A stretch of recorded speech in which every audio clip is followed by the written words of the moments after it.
This Romanian-born, now American actor is all about action.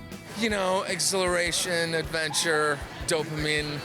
Sebastian Stan is most famous for his role as Bucky Barnes, aka the Winter Soldier, in the Marvel Cinematic Universe. The first time he portrayed the role was for 2011's Captain America: The First Avenger. However, back then, it seemed like his Marvel days had come to an end very quickly, because, spoiler alert, he's killed off in the film. But for the second installment, Captain America: The Winter Soldier, it was revealed that Bucky wasn't really dead, just kidnapped by Hydra, a terrorist organization bent on world domination. They brainwashed him into being their assassin, but thanks to Captain America, he gets rescued and pulled back to the good side.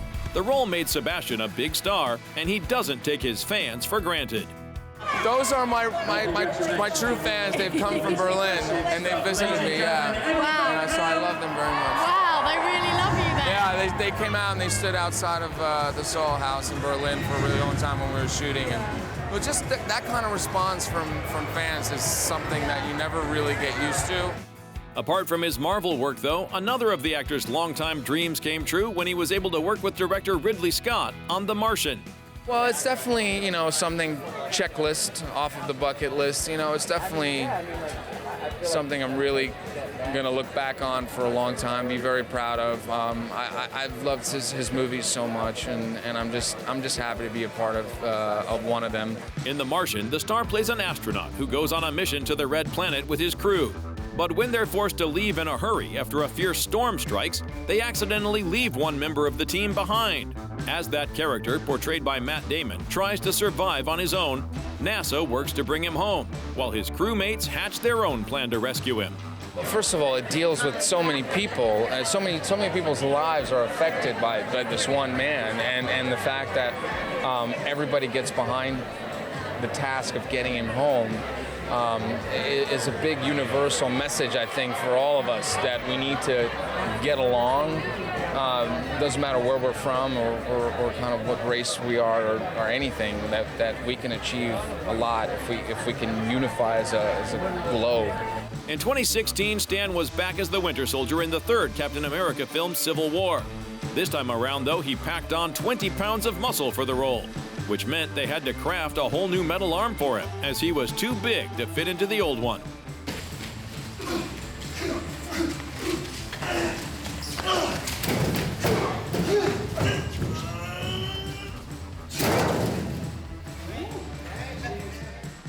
Marvel must have really liked the chemistry that was happening in the movie between Sebastian and Anthony Mackie, who plays Falcon, because they got their own TV series in 2021 called The Falcon and the Winter Soldier.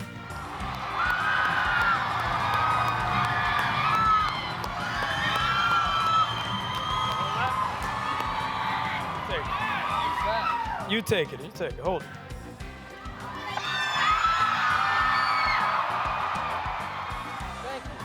All right, that's enough. Let me get it back.